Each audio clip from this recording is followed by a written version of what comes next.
समय की ठोकरें खाकर जो पत्थर तराशे जाते हैं, एक दिन वही पत्थर मंदिर में पूजे जाते हैं। नमस्कार दोस्तों, इसी के साथ आज हम द्रौपदी मुर्मू की जीवनी लेकर आपके सामने प्रस्तुत हुए हैं कि एक आदिवासी महिला से किस प्रकार उन्होंने अपनी राष्ट्रपति बनने की जीवन यात्रा को तय किया। चलिए इसके बारे में विस्तार से इस वीडियो में हम जानते हैं। चलिए सबसे पहले उनके व्यक्तिगत जीवन के बारे में जानते हैं। द्रौपदी मुर्मू जी का जन्म 20 जून सन 1958 ईस्वी को उड़ीसा के मयूरभंज जिले में बैदापोसी गांव में एक संथल परिवार में हुआ था। इनके पिता का नाम बिरंची नारायण टुंडू था। उनके दादा और उनके पिता दोनों ही उनके गांव में प्रधान रहे। उन्होंने श्यामू चरणू मुर्मू से विवाह किया। उनके 2 बेटे और 1 बेटी हुई। दुर्भाग्य से दोनों बेटों और उनके पति तीनों की अलग अलग समय पर अकाल मृत्यु हो गई। उनकी पुत्री विवाहिता है और भुवनेश्वर में आज रहती हैं। द्रौपदी मुर्मू ने एक अध्यापिका के रूप में अपना व्यावसायिक जीवन आरंभ किया। उसके बाद धीरे धीरे वे राजनीतिक जीवन में आए। द्रौपदी मुर्मू ने साल 1997 में रायरंगपुर नगर पंचायत के पार्षद चुनाव में जीत दर्ज कर अपने राजनीतिक जीवन का आरंभ किया। उन्होंने भाजपा के अनुसूचित जनजाति मोर्चा के उपाध्यक्ष के रूप में कार्य किया। साथ ही वह भाजपा के आदिवासी मोर्चा की राष्ट्रीय कार्यकारिणी सभा की सदस्य भी रहीं। द्रौपदी मुर्मू उड़ीसा के मयूरभंज जिले की रायरंगपुर सीट से 2000 और 2009 में भाजपा के टिकट पर 2 बार जीती और विधायक बने।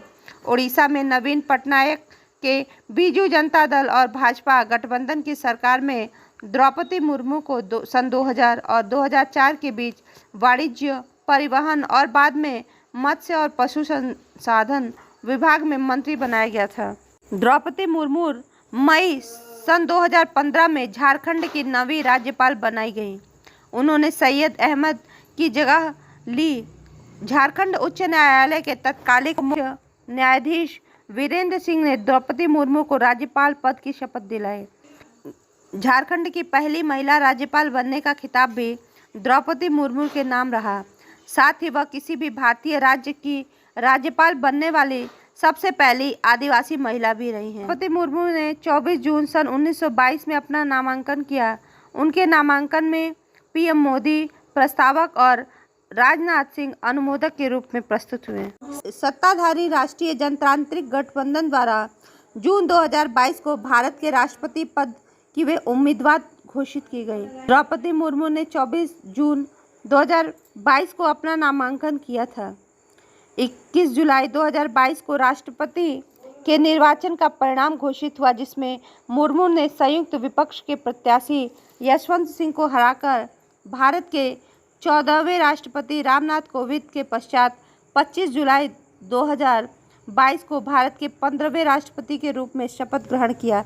चलिए इनके विषय में विशेष रोचक बातें भी हम जान लेते हैं। संथाल समुदाय से ताल्लुक़ रखने वाली द्रौपदी मुर्मू का जन्म 20 जून सन 1958 को उड़ीसा के मयूरभंज जिले में हुआ। बेहद पिछड़े और दूरदराज के जिले होने के कारण मुर्मू ने गरीबी और दूसरी समस्याओं से जूझते हुए भुवनेश्वर के रमा देवी महिला कॉलेज में कला विषय से स्नातक किया। द्रौपदी भुवनेश्वर पढ़ने गई। उस समय उनके गांव उपरवाड़ा से भुवनेश्वर जाकर पढ़ाई करने वाली वह इकलौती लड़की थी। वह पढ़ाई में हमेशा अव्वल आती थी।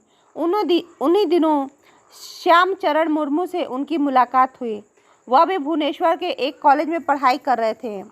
श्याम जी के परिजन 1980 में द्रौपदी के घर शादी का प्रस्ताव लेकर गए।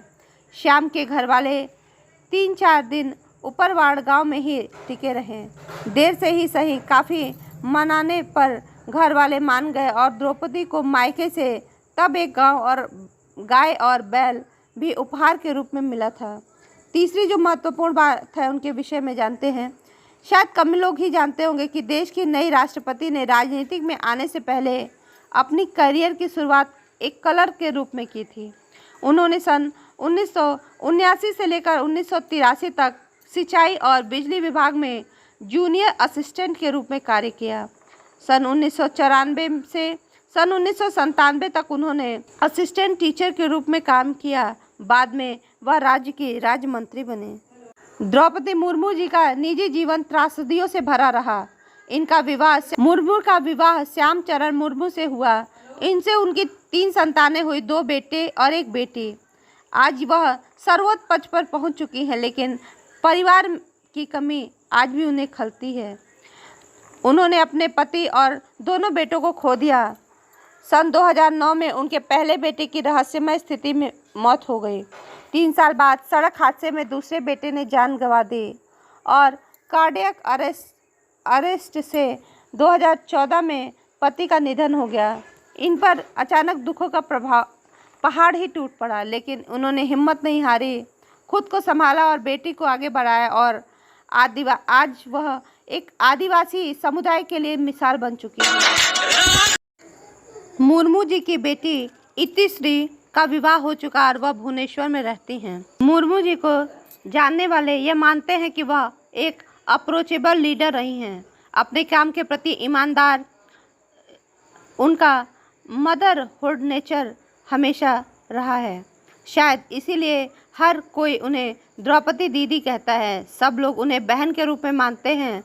वह भी सामने वाले शख्स की बहन के तौर पर व्यवहार करती हैं। अगला जो है उनके विषय में रोचक तथ्य कि द्रौपदी मुर्मू ने सन 1997 में भारतीय जनता पार्टी का दामन थामा।